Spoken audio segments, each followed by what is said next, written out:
প্রশ্ন হলো হুম, যে একটি হাদিসের মধ্যে আছে রাসূল সাল্লাল্লাহু আলাইহি সাল্লাম বলছেন যে আসরের পরে কোনো নামাজ নেই, আর অপর হাদিসে জি আছে, একটি হাদিস আছে যে রাসূল সাল্লাল্লাহু আলাইহি সাল্লাম তার কোন এক স্ত্রীর কাছে গিয়ে আসরের পরে নামাজ পড়লেন এবং বললেন এটা জি আমার পূর্বের নামাজ ছুটে গেছিল।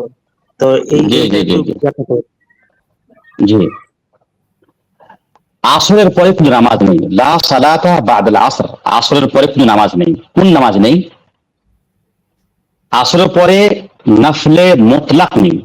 নামাজ হলো তিন প্রকার: ফরজ, নফলে মুকাইয়্যাদ, নফলে মুতলাক। ফরজ যেগুলো 5 ওয়াক্ত নামাজ পড়ি আমরা, যোহর, আসর, মাগরিব, এশা। নফলে মুকাইয়্যাদ যেটাকে সুন্নাতুর রাওয়াতিব বলা হয়, যোহরের পূর্বে 4 রাকাত, যোহরের পরে 2 রাকাত, মাগরিবের পরে 2 রাকাত, এশার পরে 2 রাকাত, ফজরের পূর্বে 2 রাকাত। এটা হচ্ছে নফলে মুকাইয়্যাদ বা সুন্নাতুর রাওয়াতিব। আরেকটা হলো কি? নফলে মুতলাক। নফলে মুতলাক মানে হলো যে সে নামাজের আসল হুকুম হলো নফল, আর তার কোন সীমাবদ্ধ নেই, কত রাকাত পড়তে হবে, কোন কোন সময়তে পড়তে হবে, হ্যাঁ, এইগুলো কোনো সীমাবদ্ধ নেই। এটা বলে নাফিলে মুতলাক। যেমন ধরেন যে আপনি রাত্রে বেলায় উঠলেন, মন চাইছে আপনি নামাজ পড়বো, আপনি 2 রাকাত, 4 রাকাত, 6 রাকাত, 8 রাকাত, 10 রাকাত, 12 রাকাত, যত আপনি পড়তে পারেন, নাফিলে মুতলাক। আসরের পরে নাফলে মুতলাক পড়তে নিষেধ আছে। আসরের পরে নাফলে মুতলাক পড়া যাবে না, না যায়।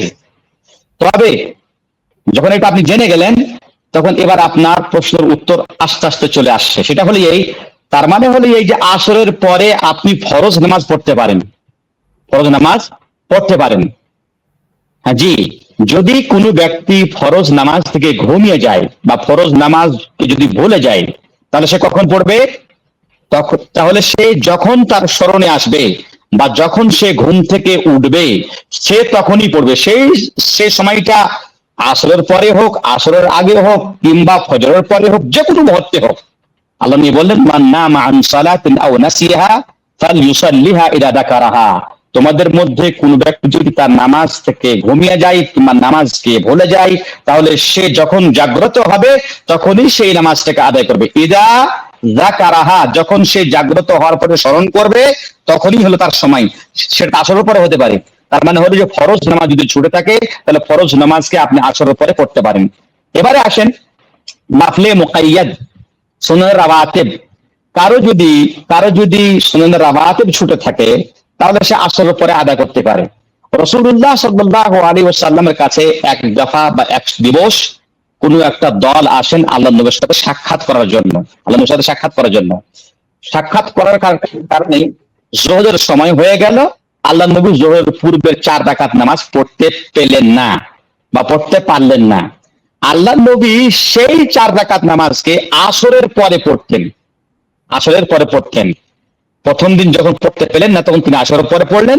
আর আল্লাহ নবী যে কোনো কাজকে একবার করলে পরে আল্লাহ নবী সে কাজের উপরে অবস্থান করতেন বা সে কাজকে আল্লাহ নবী জারি রাখতেন, সে কাজকে করেই যেতেন। সুতরাং যে 4 রাকাত নামাজ আসরের পরে পড়তেন, সেই 4 রাকাত নামাজটা হলো ওই যোহরের 4 রাকাত সালাত যেটা ছুটে গেছিল, সেটা আল্লাহ নবী বরাবর আদা করতেন আসরের পরে। এটা হলো কি নাফলে মুকাইয়াদ, নাফলে মুকাইয়াদ। সুতরাং আসরের পরে নাফলে মুতলাক পড়া যাবে না, নাফলে মুতলাক, নাফলে মুকাইয়াদ পড়া যাবে, ফরজ পড়া যাবে।